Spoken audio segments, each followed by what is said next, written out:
Talk about the Salon La Boutique. Well, the inspiration came 10 years ago when I first opened, and it started with three of us. I specialise in hair colour, and I found the vision of that was about making people look beautiful, bringing out the best in their features, skin tones, their way of life, their look, personality, in a very boutique, small environment, and giving people the best service I could. The range of clientele could range from Mrs. Double Bay down through to high-end celebrity, or a lady that lives in the country that flies up twice a year. So we have a very broad spectrum of clients, which I love. You are renowned for your colour, because Yes. you've done every celebrity I can think of. Anyone who comes to Australia always done by you. And you worked on the Gatsby recently. Yes, yeah? that was probably my last big project in the film world.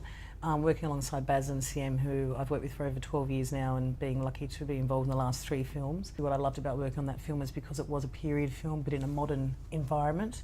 I had the pleasure of working with, obviously, Leo, who I maintained every 3 weeks with his colour. Did you do his colour? Oh I my did. God, because I just watched it. It was amazing. Well, you know, the colour was a simple technique, but a very natural, very fine technique. So it was about just keeping his colour maintained, looking like he was from that period, so it wasn't looking coloured as such.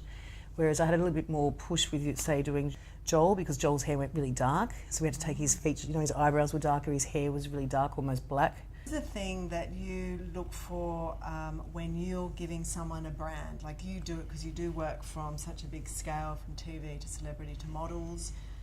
What do you decide on is right for someone?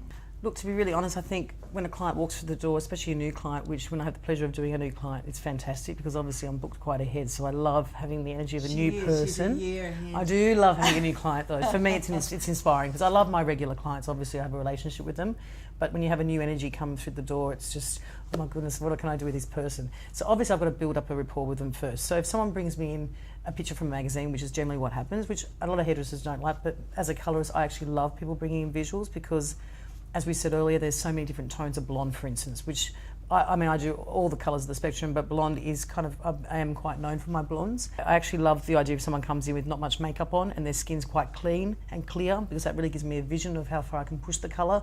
Again, it depends on the person's hair condition, how much money they can spend, as in how much maintenance they want to do, how often they want to come, and again, their lifestyle. So obviously, if you've got someone who's in the fashion industry or who's modelling or working in that sort of world, they're going to want to have high maintenance, whereas there might be someone who comes to me every 3 or 4 months who just wants to have their hair maintained and have a bit of a freshen up.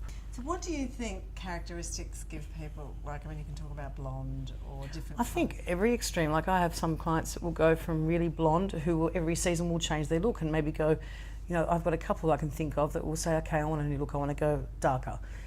To me, the extremity of doing that is they've got to have the personality to carry the look.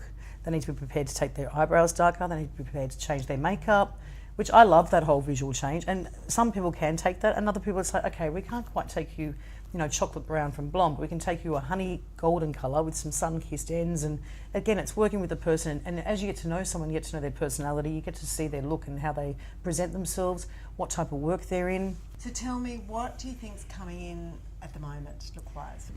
Well, I think with colour, definitely the very solid kind of look of colours going. I think it's definitely about multi-tones of blondes. I think of the short haircuts. I know Miley Cyrus is a bit over with that push short hair, but I still think those short haircuts are very in. I think Charlize Theron's got a great honey golden blonde at the moment with variation. Michelle Williams is another variation on it. And we've got Jennifer Lawrence, who just at the Golden Globes a couple of weeks ago was sporting that pixie short haircut. I think that looks fantastic and fresh. And then you've got the longer hair, you've got the longer layered look. I mean, you know, my stylist would talk to you more about that, but then pushing the colour to work with the longer layers. So having variation in the colour, so when you look at it, it's not a heavy blanket of colour. Fantastic, well thank you. You're welcome. That was great.